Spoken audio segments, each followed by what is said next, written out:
Assalamu alaikum, dear viewers. So, the last or previous lecture was based on the assumptions of kinetic theory of gases. Now, beta, जो आज का topic है that is regarding the equation of ideal gas or ideal gas equation. तो बेटा आपने जो equation usually chemistry में पढ़ी है PV is equal to nRT and a famous relationship that is the relationship which is obeyed by the ideal gas. Real gases do not obey such relationship. But इस ideal gas equation को कैसे derive किया जाए?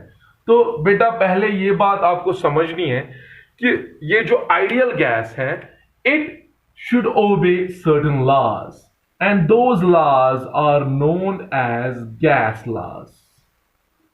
सो ये जो Boyle's law है ये कौन ओबे करता है? Ideal gas.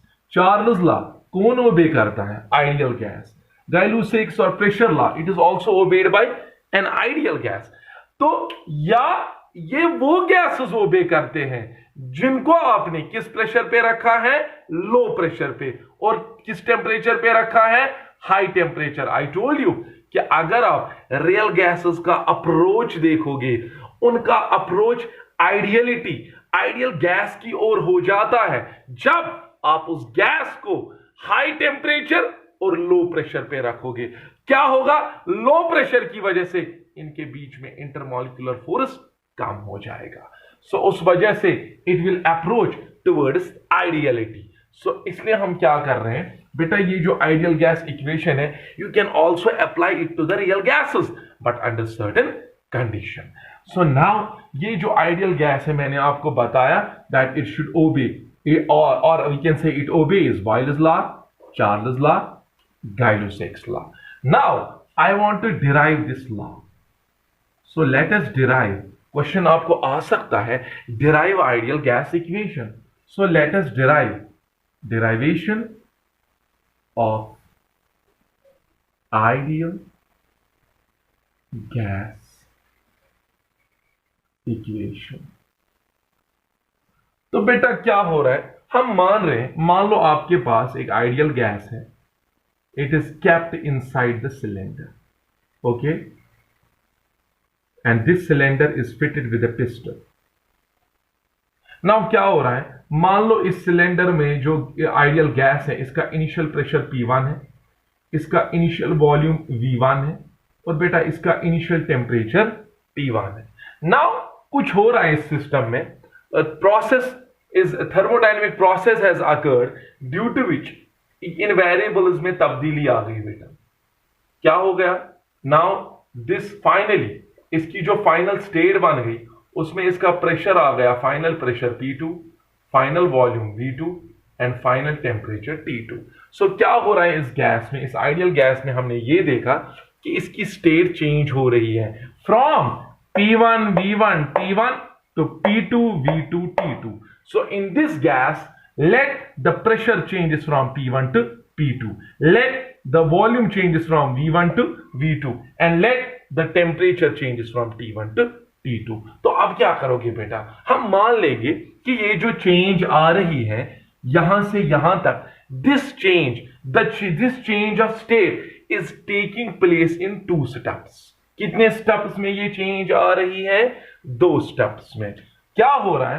पहले स्टेप में, इन स्टेप 1, पहले स्टेप में हमने टेम्परेचर को कांस्टेंट रखा. Temperature is kept constant. ठीक है बेटा? तो यू नो कि जब टेम्परेचर कांस्टेंट है तो आप इसमें से कौन सा लॉ अप्लाई कर सकते हो? Boyle's law. Boyle's law tells us that at constant temperature product of pressure and volume remains constant. That means apply. हम कौन सा लॉ बेटा अप्लाई करेंगे? Boyle's law. So apply Boyle's law. So what Boyle's law tells us? The product of pressure and volume, initial state of P1 V1 will be equal to the final state of P2 V2.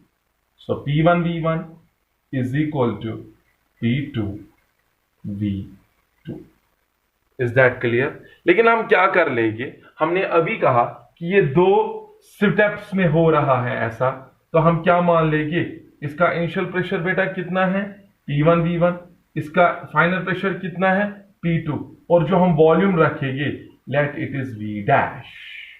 Okay, now उसके बाद बेटा क्या हो रहा है, उसके बाद अब स्टेप सेकंड में, या यहां पे मैं पहले ये V डैश निकालूंगा, ये V डैश किसके बराबर आएगा बेटा, P1 शाबाश V1 divided by P2। Is that clear? Let me repeat this setup. So देखो मैं क्या बता रहा हूं, हमने क्या कहा कि ये जो हो रहा है ना, यहां से यहां जो तब्दीली आ रही है, so it is taking place in two setups. पहले सेटअप में क्या हो रहा है, टेम्परेचर कांस्टेंट है, प्रेशर और वॉल्यूम में बदलाव आ रहा है, ठीक है। सो टेम्परेचर को कांस्टेंट रखा, initial pressure P1, initial volume V1, final pressure P2 और वॉल्यूम V डैश। तो अब ये V डैश हमने यहां निकाला। नाउ सो क्या हो रहा है, अगर यहां पे मैं डायग्राम के लिहाज से दिखाऊंगा तो ऐसा है। तो बेटा ऐसा हो रहा है कि पहले क्या हुआ, गैस में हमने क्या किया, हमने टेम्परेचर को कांस्टेंट रखा, इसका प्रेशर था P1, इसका वॉल्यूम था V1। अब क्या हुआ, पहले स्टेप में in first step pressure changes, pressure is now P2, volume is V dash, but temperature is constant, यानी कि यहां टेम्परेचर T1 है, यहां पर भी टेम्परेचर T1 है। So this is setup 1। Okay, now अब सेटअप सेकंड में हम क्या कर रहे हैं, इन सेटअप सेकंड हम प्रेशर को कांस्टेंट रखेंगे, प्रेशर इज केप्ट कांस्टेंट। अब बेटा प्रेशर को कांस्टेंट रखिए। नाउ यू नो किस में हम क्या करते हैं, किस में हम बेटा प्रेशर को कांस्टेंट रखते हैं, शाबाश, it is in Charles law. So constant pressure में वहां क्या होता है, volume is directly proportional to temperature. So apply, so while keeping the pressure constant we can apply the gas law known as Charles law. मेरी बात सुनो बेटा, हमने पहले स्टेप में क्या कांस्टेंट रखा, temperature, while as pressure and volume changes. अब हमने प्रेशर को कांस्टेंट रखा, while as yes volume changes. तो ऐसे दिखा सकते हैं, बोलो हम कहां पहुंचे, यहां पहुंचे ना। स्टेप सेकंड में क्या होगा, पहले जो इसकी इनिशियल स्टेट है वो ये है P2, वॉल्यूम कितना है V डैश, टेम्परेचर कितना है T1। नाउ इसका क्या होगा बेटा, यहां पे दिखाइए, यहां पे मैं पूरा इलैबोरेट करके दिखाना चाहता हूं इसको। सो ये पहले था स्टेप 1 में, देखो क्या हो रहा था, this was step 1, its initial pressure was P1, yes. What was its initial volume? V1. What was its initial temperature? T1. फिर बेटा क्या हुआ, स्टेप 1, ओके, स्टेप 1, स्टेप 1 में हमने किस क्या कंडीशन रखी, we have kept the temperature constant while as the pressure and volume change। तो क्या हो गया, ये इंटरमीडिएट स्टेप है, इंटरमीडिएट पॉइंट है। यहां पे क्या हुआ, इसका प्रेशर चेंज हुआ, let the pressure changes to P2, volume changes to V dash, okay, and temperature remains constant, so it will remain as T1। पहले भी T1, अब भी T1। अब दूसरा सेटअप, सेटअप 2 में हम इस गैस को बेटा क्या कर रहे हैं, अब हम इसमें प्रेशर को कांस्टेंट रखिएगा। किसको कांस्टेंट रखिएगा, तो बताओ यहां जो गैस आपको मिलेगा उसमें कितना प्रेशर होगा। अगर यहां P2 है, यहां पर P2 ही रहेगा ना, लेकिन चार्ल्स लॉ के हिसाब से क्या होगा, यस, यहां पे मैं लिखूंगा V1, what is the formula for Charles law, V1 by T1 is equal to V2 by T2। But इस सेटअप में यहां से यहां तक, this is the initial, this is the final, what was the initial volume V dash, I will write here V dash divided by what is the temperature T1, what is the final volume, let it be V2, you know finally इसका volume V2 बन रहा है। and what about temperature, देखो बेटा temperature पहले T1 अब T2, so this is the final state, ultimate state जो है, this is the initial state. तो देखो, इनिशियल स्टेट से फाइनल स्टेट तक जाने के लिए इसको 2 स्टेप प्रोसेस करना पड़ा। पहले स्टेप में टेम्परेचर कांस्टेंट रखा, दूसरे स्टेप में प्रेशर को कांस्टेंट रखा। पहले स्टेप में हमने बॉयल्स लॉ अप्लाई किया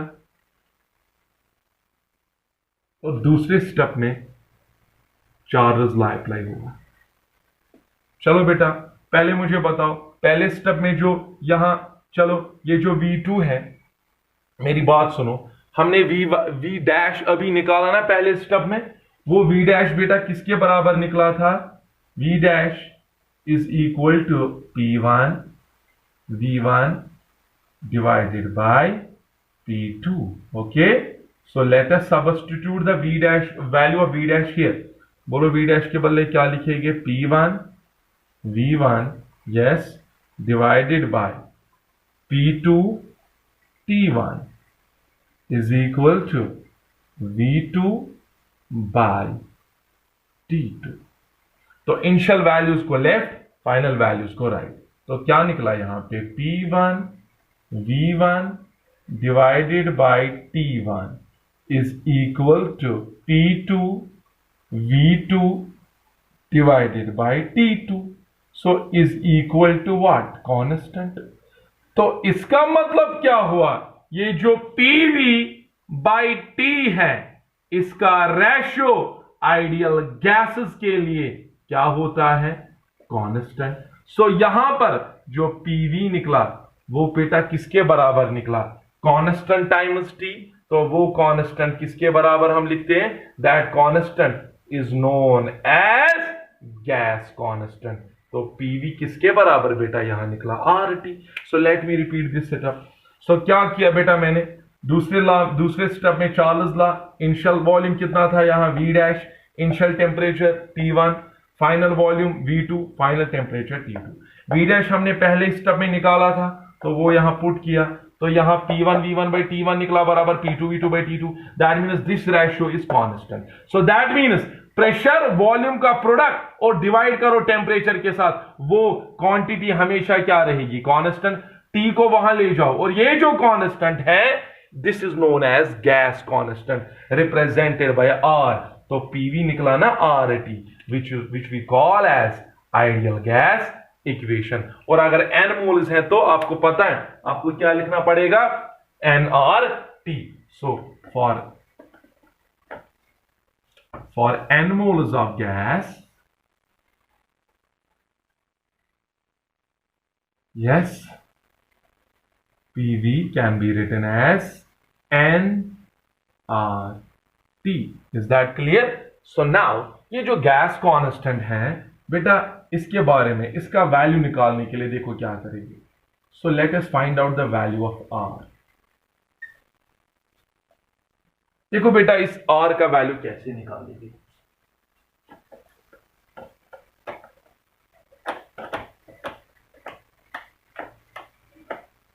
You will do one thing. You know, ideal gas equation tells us that PV is equal to nRT. तो एक बात आप अब याद रखोगे, ये जो PV is equal to nRT है, ये किस फॉर्मूला से बेटा निकली? So it has been derived from which formula? It has been derived from gas law. तो कैसे निकालोगे ये R?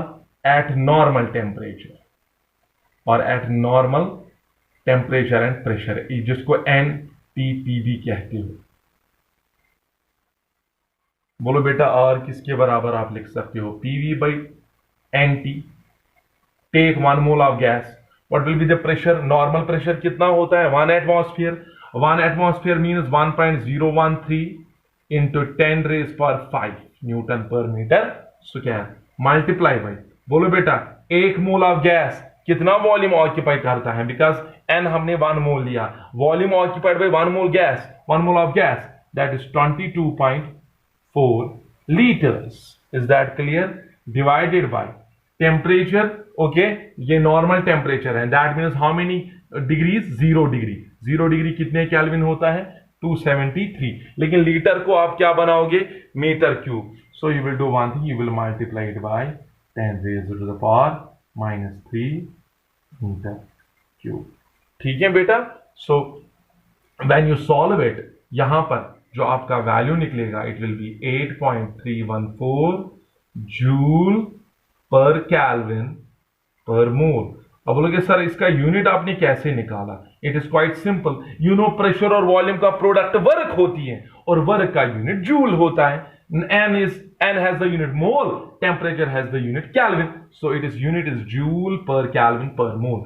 So under normal temperature and pressure, the value of R is 8.314 joule per Kelvin per mole. और अगर आप इसी ideal gas में PV और T का ग्राफ डालोगे, now you know PV by T is constant, so this graph will be straight line. That means PV के साथ T चेंज, यानी कि प्रोडक्ट ऑफ PV किसके बराबर होगा? RT.